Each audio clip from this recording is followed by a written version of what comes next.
Alright mga idol, tuloy tayo sa ating biyahe. Tatapos lang natin magmerienda dito sa may Guadalupe. At muli natin pinaalala dito, ayan o, tinanggal yung bike lane barrier, pero yung panghuhuli ay tuloy pa rin. Mag-ingat tayo, iwasan natin yung ganito dahil nanghuhuli pa rin sila. Maraming kamera dito sa lugar na ito, lalo na yung footbridge na yan. Tinanggal lang yung barrier pero yung panghuhuli ay hindi pa inalis, hindi pa suspendido. Ibig sabihin anytime, anywhere pwede ka pang magkaroon ng multiple violation. Kaya ingatan, huwag dumaan dyan nang sa ganoon ay ligtas ka sa anumang violation. Okay? Pang-uuto lang yan na ginagawa nilang ganyan. Ayan, oh. Pero ang totoo, sa pool ka pa rin sa CCTV nila. May CCTV sila, kaya yun yung manghuhuli sa iyo. Okay? Laray lang tayo. Sige lang. Tara, let's. San Carlos Pastoral Formation Complex. Diyan nag-aaral yung mga nagmamadre, nagpapare. Yan yung kanilang school. Ayun, oh, may dumaan. Bawal nga dumaan dyan. Nabihan na eh. Ayan pa, oh. Bahala kayo, matatanda na kayo. Ang kukulit nyo. Alam nyo na magbawal eh. Dadaan pa rin kayo. Taxi daw, taxi. Saan taxi? Walang taxi dito. Hop. Sige, alalay.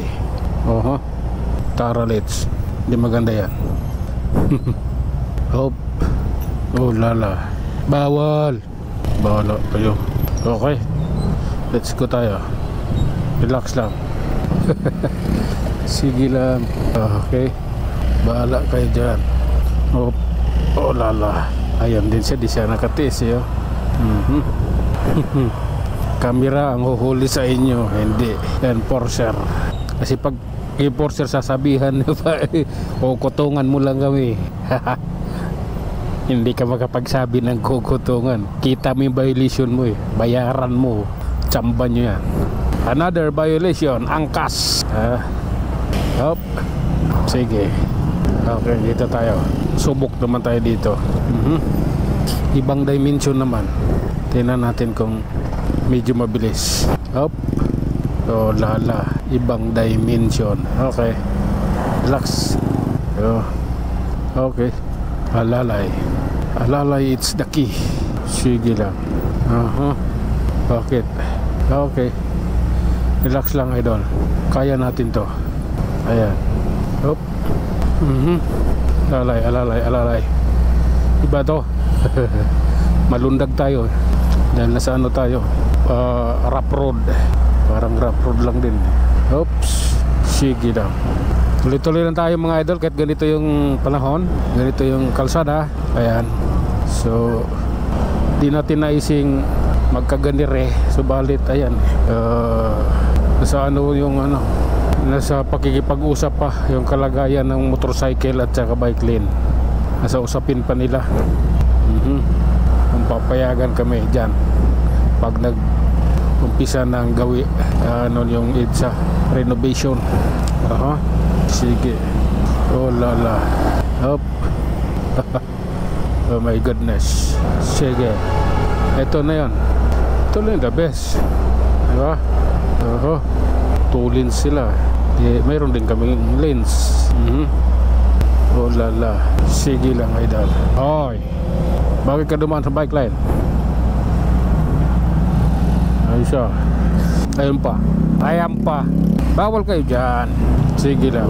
Okay. Oh lala. Tara, let's. Hop. Sige. Ipasok mo yan. Ipagbigay alam mo. Okay. Sa bundian na ako eh. Ano pa? Tuloy lang, idol. Pati dito wala na yung mga mga concrete barrier para sa bike lane. Tinanggal na. Ay dito sa unahan meron pa, may natira pa rito. Papuntang Ayala. Ayan, may natira pa, hindi pa inalis lahat. Oh lala. Nila alam kahit tinanggal yan pwede na nilang daanan. Kamali sila, may huli pa rin yan. Tinanggal yan. huhulihin pa rin tayo ang mga dumaan dyan. Bakit tinigil? Anong meron?